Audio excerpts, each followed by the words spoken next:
What would you do if, like, you were having a nice, relaxing day, things were going right, you know, you're there cuddling up with your partner, watching TV, and all of a sudden you hear this massive bang sound and a flash of light from your window.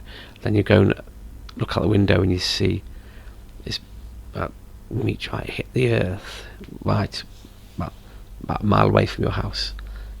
What would you do? What would you physically do? Not knowing what it is, not knowing where it's coming from. Would you be scared? Would you not be scared? I don't know. Well, this is my little chat about episode 1 of the BBC dramatisation of War of the Worlds, which was shown episode 1 last night. So stick around if you want to see.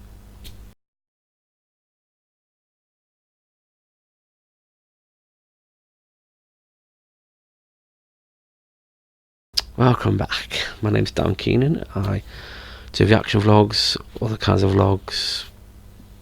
I'll just try different things to see if it hits and sticks. So if you want to consider subscribing after watching this, please hit the subscribe, tap the notification bell. I do use the community tab to update people on what's happening with my channel, what's coming up. I also have Twitter and Instagram, which you can also join as well, which I do what I can on there, the best I can. But apart from that, let's get on with this vlog, shall we? That's the most important thing. So yeah, it's been a year and a half, and I've been waiting that long to see this series because I trust the BBC. You know, when they do this kind of stuff, that they won't let you down. So, episode 1 was on 9 o'clock last night, and yeah, it was good. It was a good episode. It was the first episode, so it's going to be slow. I mean, we all know the story of War of the Worlds. We all know what happens. If you don't know what happens in War of the Worlds, then where you been for the last, well, 100 years. But yeah, set in Edwardian England, which is good, near London, and you got all the costumes. It's like watching Downton Abbey. In a way, as one review said, and it is really, but with the Martian touch to it, which really does twist your mind a bit because you're so used to watching these Edwardian, these costume dramas, and you don't expect these like Martians to appear in it. I suppose it's a bit like watching Pride and Prejudice versus Zombies, which is the weirdest film I've ever seen in my life, but there you go. If you haven't seen it, check that out. I think the BBC have judged it right because people know the story, so they can do the first episode quite slow and character building, and you know, it took half an hour till the Martians to come into it, so it wasn't that bad.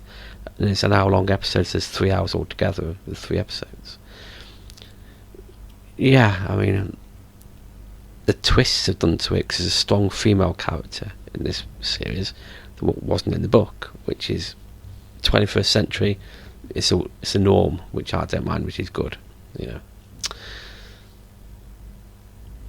the one thing that let me down a little bit was, I know it's just picky, but we're humans, we pick these stuff out, is when the object landed on Earth from Mars, it didn't do that much damage to the trees. I mean, like they weren't bent backwards, bent down, you know, it's only about the radius around it where you had the white sand, which is like you can understand that part, but like, the trees aren't that much affected, unless it's the way it landed, unless it's the way, you know, maybe that's just the way it is with the Martians. But you just little things you'd pick out, but that doesn't distract from the story because it's good. You got Robert Carlyle is the observatory guy who takes the photos, and I've got my phone here, and you got Raph Spall as George and Eleanor Tomlinson is Amy, who I think is really nice, really pleasant to look at, and you know, nice character. She is.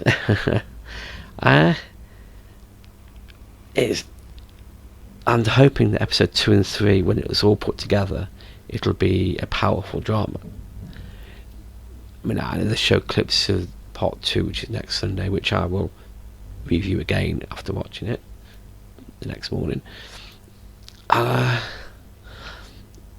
just hope it's not going to be the Martians appear now and again. I hope it's going to be like, when it gets episode 2 and 3, you'll see a massive influx of how they're going to stop it and stuff like that, because this is Edwardian times. They haven't got tanks, they haven't got planes. It's just the old fashioned way of trying to destroy things with cannons and things like that, and the guns that they got. There's no nuclear bombs, there's nothing like that. So it's this is how the book is supposed to be. Hoping there's a burning train somewhere in it.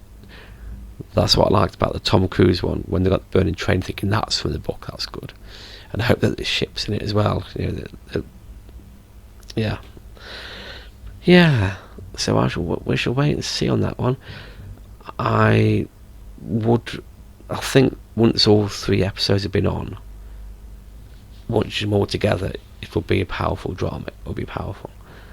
It's just people get a bit too picky, don't they? Because it's the first episode.